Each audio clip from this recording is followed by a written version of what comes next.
Hi guys, I'm going to be going over the learning outcome regarding attentional focus and how we can use that in different types of motor skills. So attentional focus is essentially just how we divide our attention during a skill in terms of where we give our attention to in our environment or while preparing for movement. And there's two different aspects to that. You can talk about attentional focus in terms of its direction or in terms of its width. As far as width, you can have a broad sense or a narrow sense of focus. So for example, if I'm walking down a crowded street with a lot of moving parts and I'm just trying to go in a straight line, there's things moving all around me, I need a more broad sense, a more broad focus, as opposed to if I'm in gymnastics or if I'm just walking down like a very narrow path.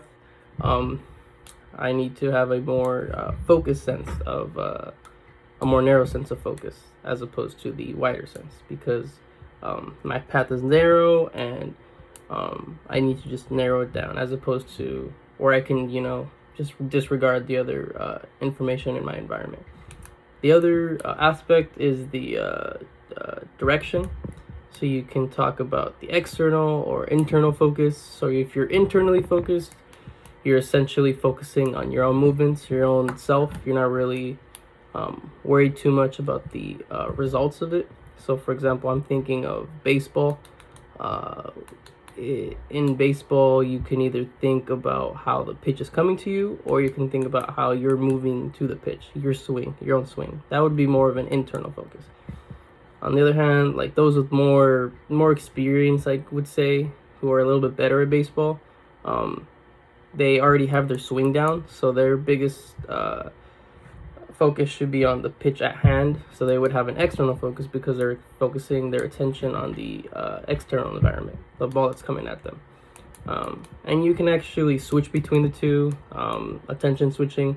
So if you're, for whatever reason, going through different types of traffic, and you're going through a busy street and then to a side street, then through a back alley, your attention needs to be a little bit more broad in those bigger streets with more traffic, versus a little bit more narrow in the back alleys or back streets and whatnot. So you can actually switch between the two for your focus.